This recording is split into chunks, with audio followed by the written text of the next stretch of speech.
4 techniques de mémorisation pour toujours avoir 20 sur 20 à ce putain d'examen. Cette technique de mémorisation-là, en tout cas, c'est les techniques de mémorisation que j'aurais voulu qu'on m'apprenne plus tôt. C'est-à-dire au CM2, en 6e, en 5e, en 4e.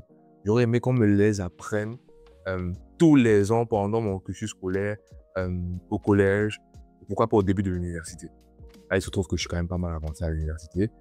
Mais je l'ai appris que tout récemment, en fait. Donc, c'est très bénéfique, ou en tout cas, ça sera pour ceux qui verront la vidéo, qui sont très jeunes, voilà, qui sont peut-être en CM2, qui verront la vidéo, vous aurez un très gros avantage avec le temps. Si vous êtes CM2, jusqu'à votre, disons quoi, votre licence, vous avez encore peut-être quoi, 7, 8 ans. Donc, mais peut-être même plus, 10, 11, 12 ans. Donc, vraiment, plus vous l'appliquez tôt, plus ça aura un impact positif sur votre mémoire dans le temps. Vous saurez comment mieux utiliser votre mémoire pour absorber de l'information. Alors, la première méthode, c'est la méthode des flashcards. Alors, pour tous ceux qui sont inconnus au bataillon, ceux qui ne connaissent pas vraiment ce que sont les flashcards, c'est des cartes où, au recto de la carte, vous avez un concept et au verso, vous avez la définition en question du concept. Personnellement, j'ai vraiment j'ai beaucoup regardé sur le sujet, et puis etc. Et c'est beaucoup utilisé par exemple par les étudiants en médecine pour retenir des choses. C'est beaucoup utilisé par exemple par des conseillers en vente qui ils ont plusieurs flashcards avec les numéros de leurs clients. Et dès qu'ils ont un client au téléphone, ils tournent la flashcard, ils savent que ok, tel client a eu tel problème, comme ça, donc au téléphone, il peut mieux répondre. Donc, les flashcards sont extrêmement importants pour vous permettre de retenir l'information. Pourquoi? Parce que quand vous avez juste la définition du concept au recto, ce qui se passe, c'est que vous allez aller, la flashcard vous permet d'aller chercher l'information. Donc, vous cherchez l'information dans votre cerveau avant de tourner la flashcard. Si vous tournez juste tout le temps et que vous lisez, vous n'apprenez pas. Quand on lit, on n'apprend pas. C'est quand on va chercher l'information qu'on apprend. Donc, gardez bien cette notion avec les flashcards que vous ne devez pas juste regarder, lire. Non. Vous devez regarder, prendre du temps d'aller chercher l'information dans votre cerveau. Ensuite, retourner, vérifier ce que vous avez, comment on dit, ce que vous avez dans votre tête correspond avec ce qu'il y a derrière la flashcard.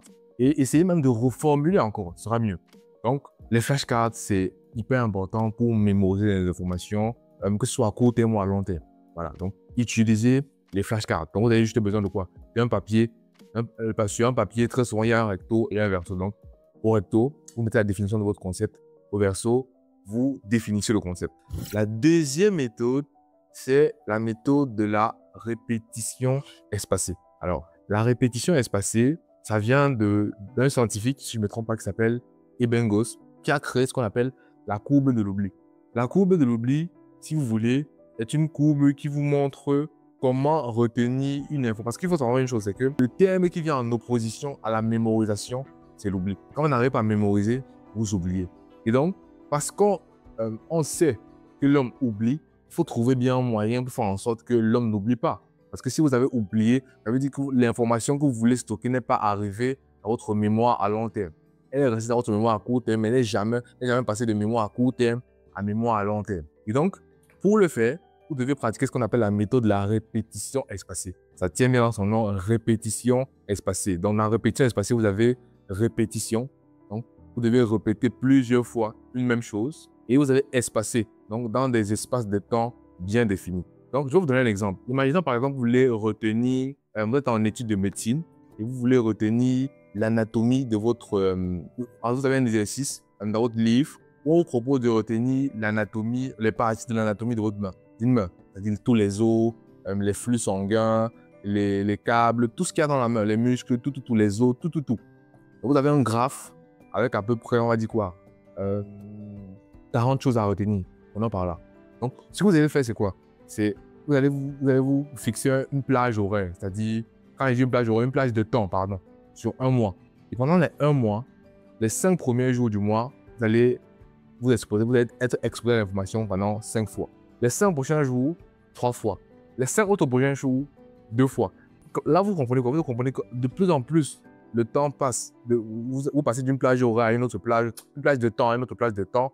Ce qui se passe, c'est quoi? C'est que vous allez de moins en moins être exposé à l'information. Et c'est ça, la méthode de la répétition espacée. C'est que plus le temps passe, plus votre cerveau aura de moins en moins le temps aura de moins en moins l'obligation de voir l'information pour se remémorer l'information tout simplement. C'est-à-dire qu'à un certain moment donné, vous pourrez vous-même créer le chemin dans votre tête, le conceptualiser et vous-même mettre les branches, c'est-à-dire créer une sorte d'image mentale où vous allez vous-même remplir vos cases, ou en tout cas les imperfections. Et vous allez vous rendre compte, OK, je n'arrive pas à me souvenir de ça, je vais pas chercher l'information et je reviens, je fais. Donc, là, c'est vraiment le sommet, c'est-à-dire c'est le paroxysme. Quand vous avez vraiment extrêmement maîtrisé la chose, que vous arrivez vraiment à dessiner la chose dans votre tête, à vous créer une image, à conceptualiser et ensuite simplement à compléter. Là, c'est vraiment le sommet. Donc, quand vous arrivez au sommet, c'est que vous avez beaucoup répété.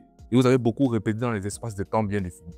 Donc, c'est ça, la méthode de la répétition espaciée. Alors, la troisième méthode, c'est la méthode des mind maps. Mind map. Mind map. Carte. Donc, carte mentale. Cartographie, si vous voulez, de votre cerveau. Alors, les mind maps, ce sont des méthodes de visualisation de la connaissance qui vous permettent de mettre en avant des aspects de votre connaissance, de quelque chose que vous avez appris, que vous voulez mieux retenir par rapport à d'autres. Je kiffe beaucoup les mind maps. Pourquoi? Parce que ça vous permet vraiment de trier très vite ce que vous voulez retenir de ce que vous ne voulez pas retenir. Je vais vous montrer quelques exemples de mind map. Par exemple, la mind map que j'ai fait pour cette vidéo-ci, j'ai utilisé une application qui s'appelle Mind Atom que vous pouvez trouver sur le Microsoft Store. C'est gratuit. Et vous allez voir un peu comment je pars d'une branche, je crée des sous-branches, après je crée d'autres sous-branches. Et c'est ça qui est bien avec la mind map. Ça vous permet vraiment de très vite, ça vous permet de très vite détacher les concepts qui sont hyper importants par rapport à des concepts qui le sont un peu moins. Vous voyez un peu ce que je veux dire? Donc, vous pouvez rajouter des photos dans votre mind map. En fait, votre mind map, la mind map, c'est full créativité. C'est-à-dire, vous allez à votre inspiration et c'est ça qui est très bien. Par rapport à un sommet, le sommet un peu, si vous savez, les sommets sont un peu très monotones. Vous savez, les sommets dans les livres, les tables de matière, c'est très monotone. Voilà, il n'y a pas vraiment de créativité dans ça. Pourtant, la mind map, c'est vraiment ça pousse à la créativité, ça pousse à l'innovation, ça pousse à la pensée créatrice. Vraiment, la mind map, c'est une très bonne façon c'est une très bonne méthode d'apprentissage pour les esprits créatifs. Très bonne méthode d'apprentissage.